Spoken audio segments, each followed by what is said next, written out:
Hello, everyone, and welcome to the Rochford Files with your host, Andrew Rochford.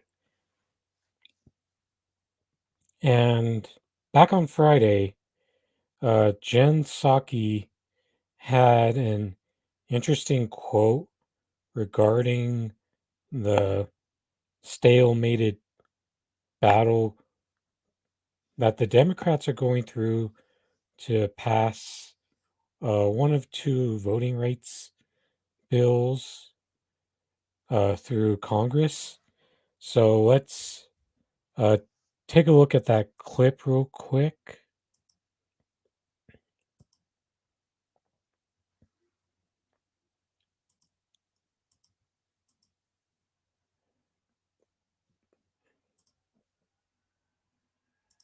So my advice to everyone out there who's frustrated, sad, angry, pissed off, feel those emotions, go to a kickboxing class, have a margarita, do whatever you need to do this weekend, and then wake up on Monday morning. We got to keep fighting. And what that means, Lindsay, is we have to keep talking to members about federal legislation. That's essential. That's something that can be permanent, that can make sure people's rights are protected. But we also need to make sure people are educated in states across the country about what their rights are, how they can vote, when they can vote, how to request an absentee ballot. There's a lot we need to do on that front, and that's going to rely on the energy and the anger of that activism as well. So my advice to everyone out there who's frustrated, sad.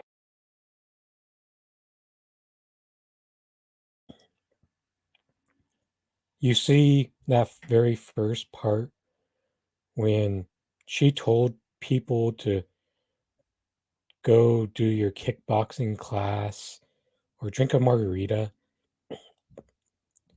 Some people took that as a statement. Oh, she's just telling you to go do capitalism.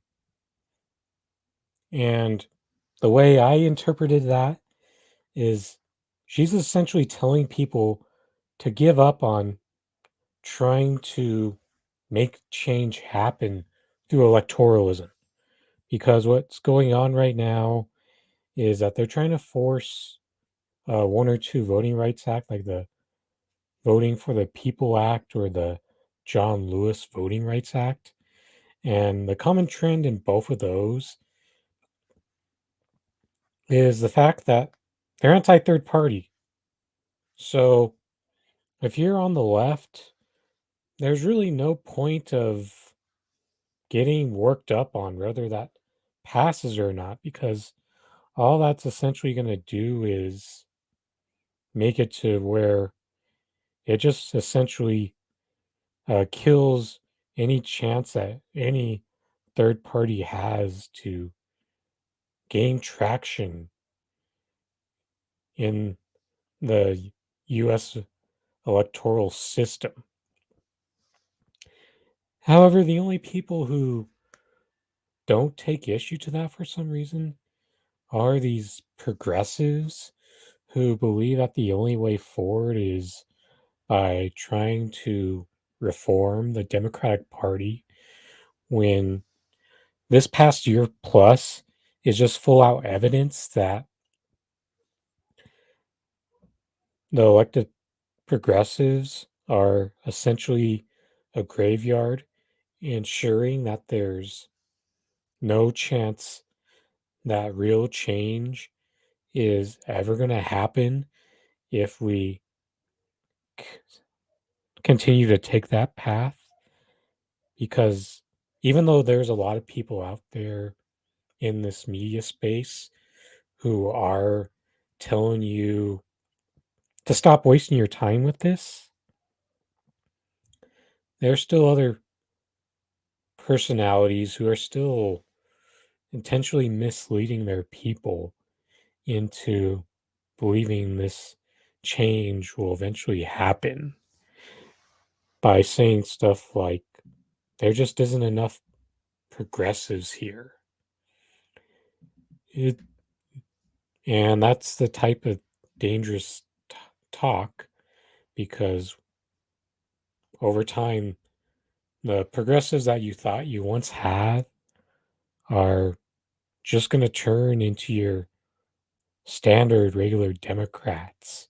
I mean, what squad member isn't closer to becoming the next Nancy Pelosi rather than trying to be a more genuine fighter like a Kashama Sawant.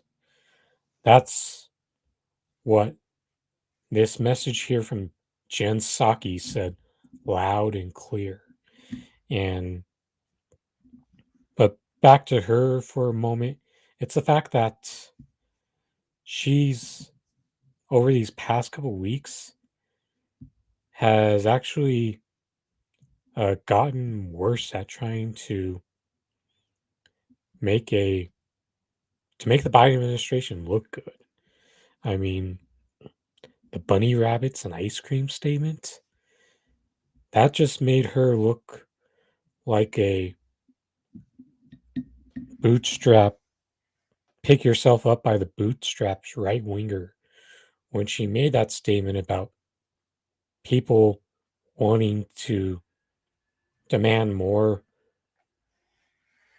or just merely demand what the Joe Biden campaigned on. So, this is why it's important to point out that even though at the end of the day, the secretary is just essentially a mouthpiece for the president, and Joe Biden is